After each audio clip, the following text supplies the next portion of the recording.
Bismillahirrahmanirrahim. Assalamualaikum warahmatullahi wabarakatuh.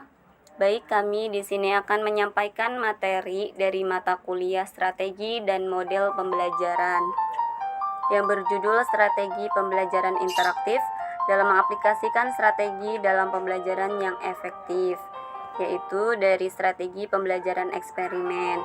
Dosen pengampu Bapak Humaydi MPDI. Disusun oleh kelompok 7, yaitu Tika Mardiani, Nur Afiyah, dan Herawati. Pengertian metode pembelajaran. Metode pembelajaran merupakan suatu cara yang dipergunakan guru dalam kegiatan belajar mengajar untuk mencapai tujuan yang telah ditetapkan. Metode pembelajaran merupakan cara yang dalam fungsinya alat untuk mencapai tujuan. Berdasarkan pendapat para ahli di atas, dapat disimpulkan bahwa dalam proses pembelajaran, metode diperlukan oleh guru dan penggunaannya bervariasi sesuai dengan tujuan yang ingin dicapai setelah proses belajar mengajar berakhir.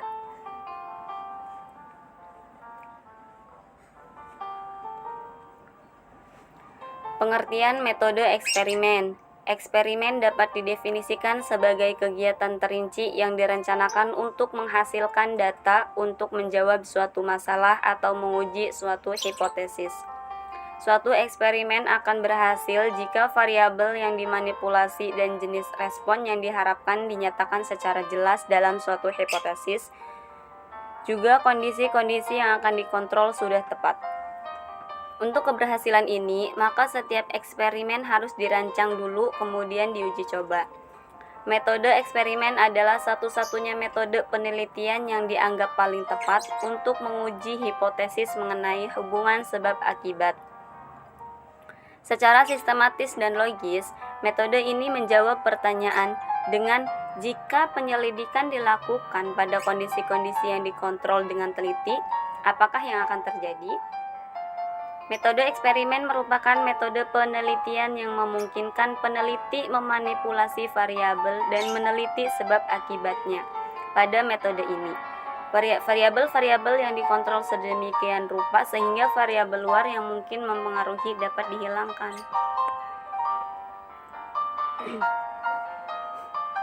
Langkah-langkah pelaksanaan metode eksperimen yaitu mempunyai beberapa langkah. Yang pertama, persiapan alat bantu atau alat eksperimen. Yang kedua, petunjuk dan informasi tentang tugas-tugas yang harus dilaksanakan dalam pembelajaran. Yang ketiga, pelaksanaan eksperimen dengan menggunakan lembar kerja atau pedoman eksperimen yang disusun secara sistematis, sehingga dalam pelaksanaannya dan penyusunan laporan siswa tidak kesulitan. Yang keempat, penguatan perolehan temuan-temuan eksperimen dilakukan dengan diskusi, tanya jawab, dan penugasan. Dan yang terakhir yaitu membuat kesimpulan. Karakteristik metode eksperimen. Terdapat beberapa karakteristik mengajar dalam menggunakan metode eksperimen serta hubungannya dengan pengalaman belajar siswa, seperti yang dikemukakan oleh Witra Triadi 2011, yaitu yang pertama, ada alat bantu yang digunakan. Yang kedua, siswa aktif melakukan percobaan. Yang ketiga, guru membimbing. Yang keempat, tempat dikondisikan. Yang kelima, ada pedoman untuk siswa. Yang keenam, ada topik yang dieksperimenkan. Dan yang ketujuh, ada temuan-temuan.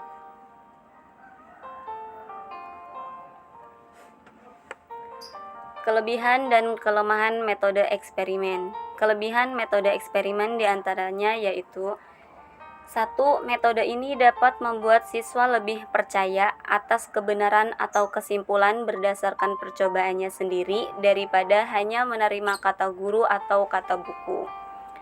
Yang kedua, siswa dapat mengembangkan sikap untuk mengadakan studi eksplorasi atau menjelajahi tentang ilmu dan teknologi.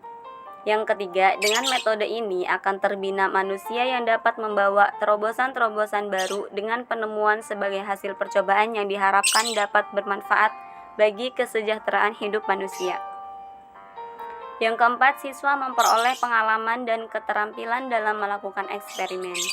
Yang kelima, siswa terlibat aktif mengumpulkan fakta dan informasi yang diperlukan untuk percobaan. Yang keenam, dapat menggunakan dan melaksanakan prosedur metode ilmiah dan berpikir ilmiah. Yang ketujuh, dapat memperkaya pengalaman dan berpikir siswa dengan hal-hal yang bersifat objektif, realitas, dan menghilangkan dan menghilangkan verbalisme.